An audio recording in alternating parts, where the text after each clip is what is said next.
हम बदल नहीं सकते। जब लड़की बनकर जन्म लिया है तो अपनी खुशियों को दूसरों की खातिर कुर्बानी देने को तैयार रहना चाहिए।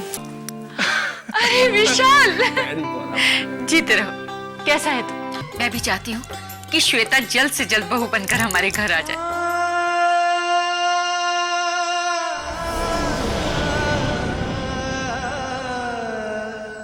बात मेरी शादी की नहीं है माँ, बात है दहेज की लालच की।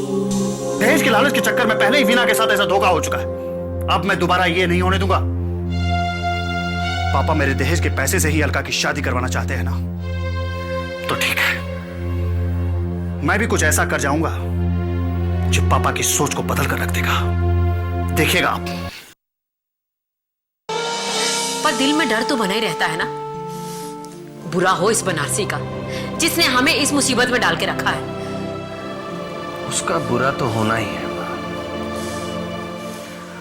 आजकल पता नहीं वो कहां गायब हो गया है, लेकिन कभी ना कभी तो सामने आएगा ही ना। उसके बाद उसे पता चलेगा कि किसी शरीफ इंसान की शराफत का नाजायज फायदा उठाना कितना भारी पड़ सकता है। एक बार वो मुझे मिल जाए बस।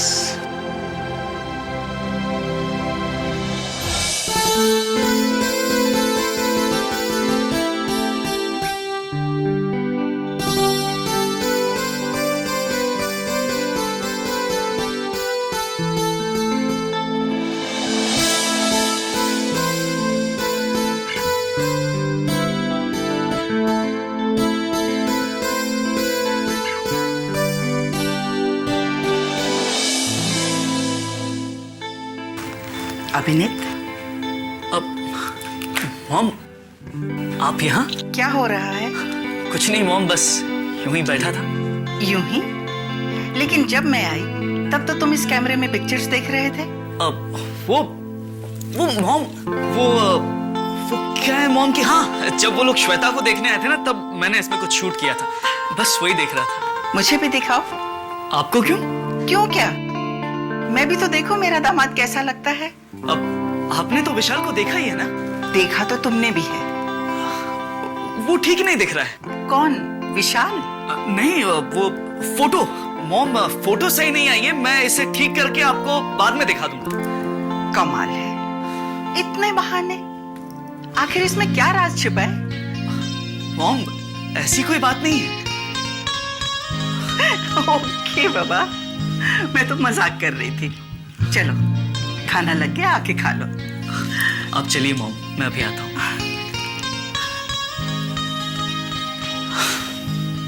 ये मॉम भी ना।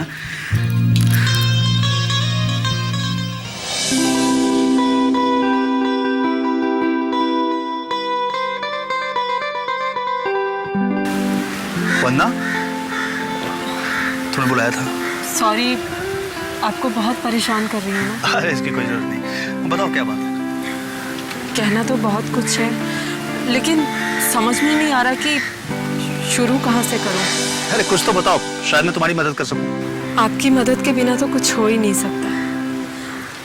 लक्ष्य, कभी कभी इंसान गलतफहमी में कितना कुछ खो देता है ना। अब मुझे ही देखिए, मैंने आपको समझने में कितनी गलती कर दी, और आज तक आपसे नफरत करती रही।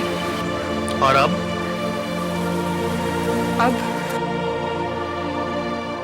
प्यार। हाँ लक्ष्य, अब मैं आपसे प्यार करने लगी हूँ। वंदना, तुम होश में तो हो? आज ही तो होश में आई हूँ लक्ष्य। पता है, कल सारी रात मैं सो नहीं पाई।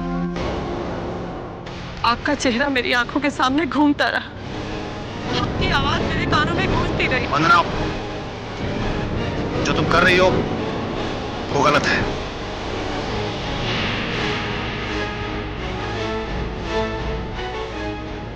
मैं भी जानती हूँ कि मैं जो भी सोच रही हूँ वो गलत है। मैं आपसे बहुत प्यार करती हूँ। मुझे नहीं पता मेरे दिल ने कब आपको इतना पसंद कर लिया। लक्ष्य, मेरा कोई कसूर नहीं है, लेकिन मैं सच में आपसे बहुत प्यार करने लगी। शायद मुझे अब चलना चाहिए। मैं रोकूंगी नहीं लक्ष्य, लेकिन जाने से पहले सिर्फ एक बार इतना तो बता दीजिए कि आपको मेरा प्यार कबूल है या नहीं। नहीं। तो ठीक है, आप वही कीजिए जो आपको अच्छा लगे, लेकिन मैं वही करूंगी जो मेरा दिल कहेगा। अगर आपको लगता है कि आपके मना कर देने से मेरी चाहत पर कोई असर पड़ेगा, तो गलत सोच रहे हैं आप। मैं आपको ऐसे ही प्यार करती रहूंगी, मरते दम तक आपका इंतजार करूंगी और उम्मीद रखूंगी कि कभी ना कभी तो आप मेरे प्यार को कबूल कर ही लेंगे। मेरी उम्मीद को टूटने मत दीजिएगा, क्योंकि जिस दिन मेरा ये भरोसा टूटा, उसी दिन मेरी सांसों की डोर भी टूट जाएगी।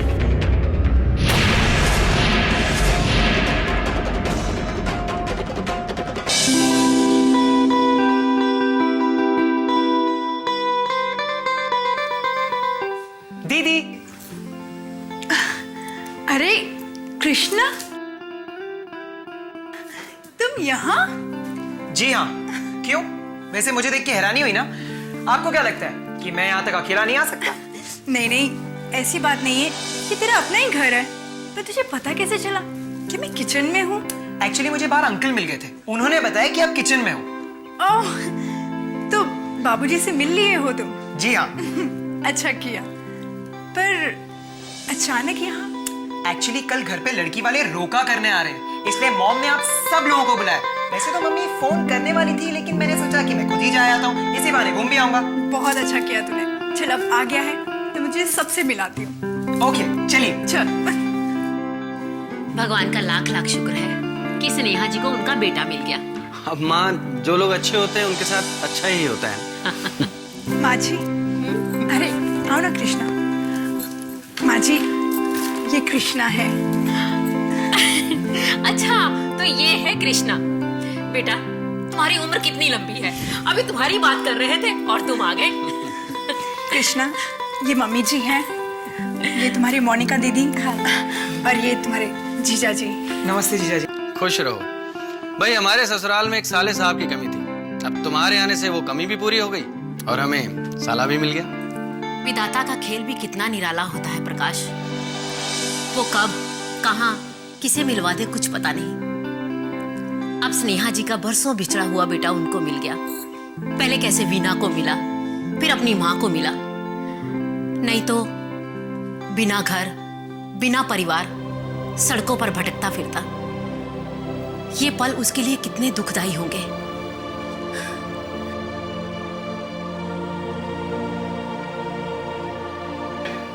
ओफो माँ, ये सारी बातें करनी जरूरी है? देखो बेचारी की आंखें भर आई।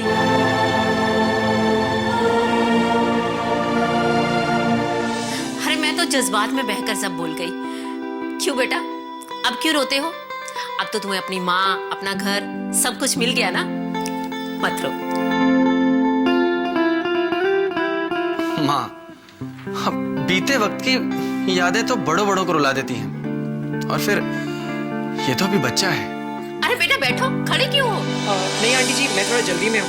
एक्चुअली कल हमारे घर पे लड़की वाले रोका करने आ रहे हैं, इसलिए मैं मम्मी की तरफ से आप सब लोगों को बुलाने आया। बेटा, अब वो घर भी तो हमारा ही है। मेरा आना तो जरा मुश्किल होगा, लेकिन बिना मोनिका को लेकर जरूर आएगी। हाँ जी माँ जी। अच्छा आंटी जी, मैं चलता हूँ। नमस्ते। अच्छा, नमस्ते जीजा जी। खुश रहो। जीता रहे बेटा। कितना प्यारा बच्चा है। पता नहीं भगवान ने इतने सालों तक माँ की ममता से इसे महरूम क्यों रखा।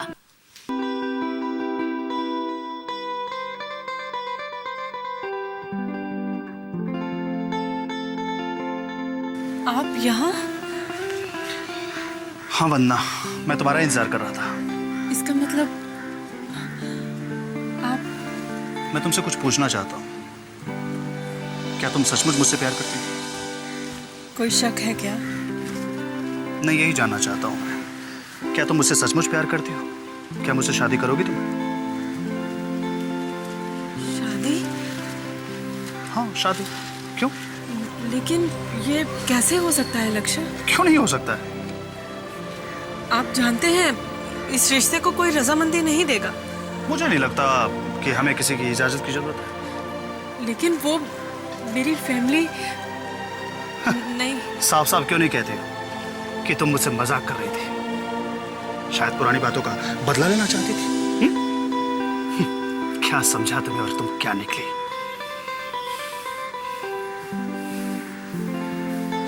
आप मेरे बारे में बहुत गलत सोचते हैं। ऐसा बिल्कुल भी नहीं है। मैं ऐसा क्या करूं कि आपको यकीन आ जाए कि मैं आपको कितना प्यार करती हूँ। मैं ऐसी लड़की नहीं हूं। देखो वंदना, मेरा ये मतलब नहीं था। शायद तुम पर किसी और का गुस्सा निकल गया। देखो वंदना, दरअसल मैं अपने पापा को सबक सिखाना चाहता हूँ। उनकी गलती की वजह से जो वीना को भुगतना पड़ा है, मैं इस गलती को दोहराना नहीं चाहता। इसलिए मैं चाहता हूँ कि तुम उस घर में बहू बनकर आओ, बिना दहेज के, जिससे मैं अपने पापा को सबक सिखा सकूंगा। अरे भाई, मैंने कहा ना सॉरी। अरे उस दिन ज्यादा बोल रहा था। वैसे भी तुम्हें तो पता है कि मैं गुस्से में था उस दिन। अच्छा छोड़ो इन सब बातों को। मेरे दिल में जो था वो मैंने तुम्हें कह दिया। अब क्या करना है क्या नहीं करना है कि तुम सोचो। तुम्हारे फैसले का इंतजार रहेगा मुझे। बाय।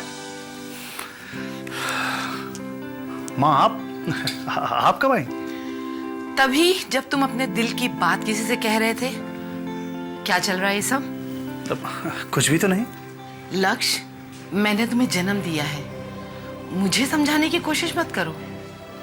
कौन है वो लड़की? लड़की? हाँ, जिसके सामने तुम अपने दिल की बात कहकर आ रहे हो। ऐसा कुछ भी नहीं है माँ। ऐसा ही है लक्ष्य, पर मुझे कोई इतराज नहीं है, लेकिन तुमसे एक गुजारिश जरूर है लक्ष्य। ऐसा कोई काम मत करना लक्ष्य जिससे ये नौबत आ जाए कि तुम और तुम्हारे पापा नदी के दो किनारे बन जाओ और मुझे ये फैसला लेना मुश्किल हो जाए कि मैं किधर खड़ी रहूं।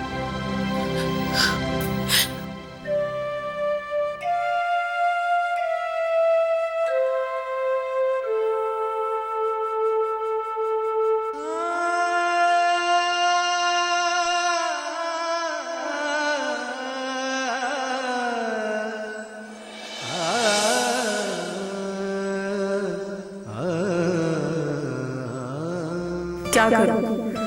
मैं भी चाहती हूँ कि मैं और लक्ष्य एक हो जाएं, लेकिन कैसे? किससे बात करूं?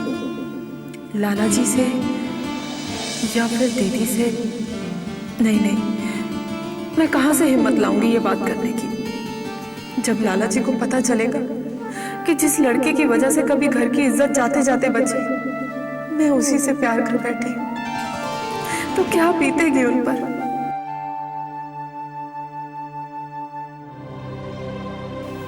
और दीदी, वो तो कभी बर्दाश्त नहीं कर पाएगी कि जिस लड़के के नाम का सिंदूर उसकी मांग में सजने वाला था, उसी लड़के को मैं अपने सुहाग का सिंदूर बनाना चाहती हूँ।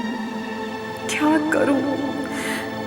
मेरे दिल ने मुझे आज जाने किस मोड़ पे लाके खड़ा कर दिया है, कुछ भी समझ में नहीं आ रहा।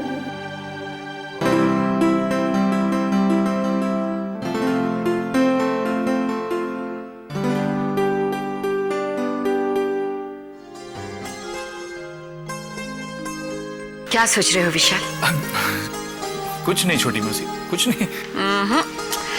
जहां तक मेरा मानना है तुम श्वेता के बारे में सोच रहे हो, है ना? वेरी स्ट्रेंज छोटी मौसी। अच्छा, आपको कैसे पता चला? एक्सपीरियंस। जब शादी होने वाली होती है ना, तो लड़का लड़की हर पल एक दूसरे के बारे में सोचते हैं। अच्छा ये बताओ, कैसी लगी तुम्हें श्वेता?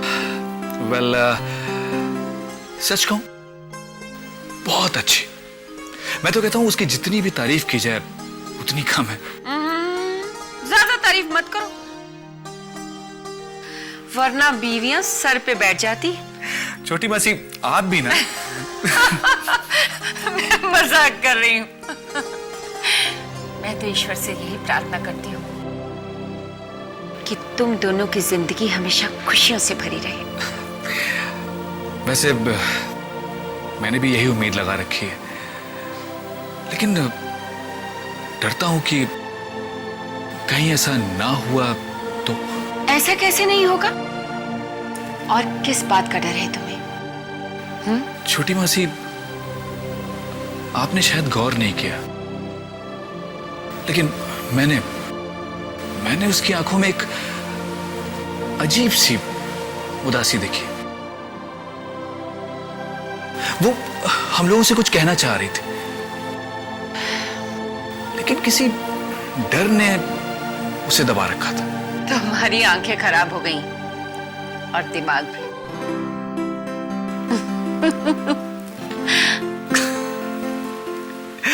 पता नहीं, लेकिन छोटी मासी, मैंने उसकी आंखों में बहुत उदासी देखी। विशाल, जिसे तुम उदासी का नाम दे रहे हो, हकीकत में वो शर्म है जो हर संस्कारी लड़की के अंदर होती है, और खास तौर पे उस वक्त जब उसकी शादी की बात चल रही हो। ओके बाबा, ओके।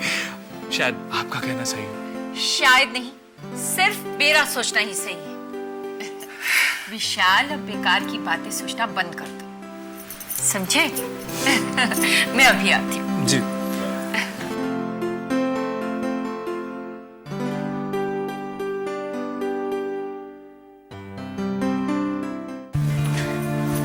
अरे दीदी तुम, मैं तुम्हारे पास ही आने वाली थी। तो कोई बात नहीं, लो मैं आ गई।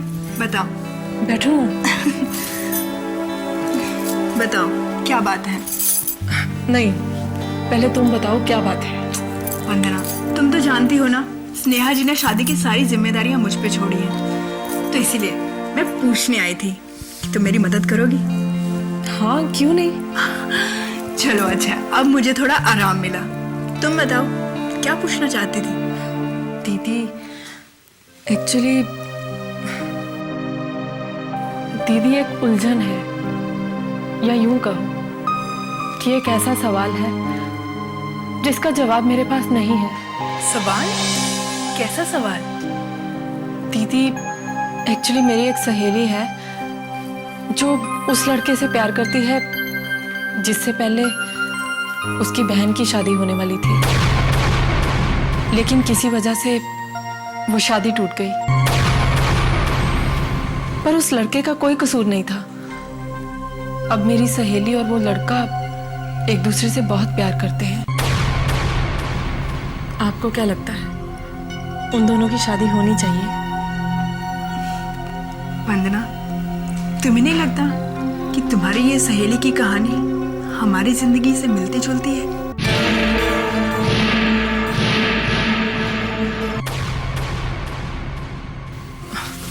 अरे हाँ, मैंने तो गौर ही नहीं किया। अब तो याद आ गया ना। अब तुम इस सवाल का जवाब आसानी से दे सकती हो। मैं तुमसे पूछती हूँ, क्या तुम लक्ष्य से शादी कर सकती हो? दीदी, ये आप। तुमने जवाब नहीं दिया वंदना। क्या तुम कभी ऐसे घर की बहू बन सकती हो जिसकी वजह से तुम्हारे घर की इज्जत दांव पे लग गई हो, या ऐसे लड़के की पत्नी जिसकी वजह से तुम्हारी बहन की जिंदगी का कोई मतलब ना रहा हो? अरे तुम तो ऐसे परेशान हो रही हो जैसे ये सवाल मैं तुमसे कर रही हूँ। दीदी, अगर जवाब मेरे पास होता तो मैं आपसे सवाल ही क्यों करती? आप बताइए ना, क्या ये होना चाहिए या नहीं? अगर मैं उस लड़की की जगह पर होती तो उस लड़के से प्यार करने की गलती कभी ना करती, क्योंकि ऐसे लड़के के लिए दिल में प्यार नहीं, नफरत होती, सिर्फ नफरत।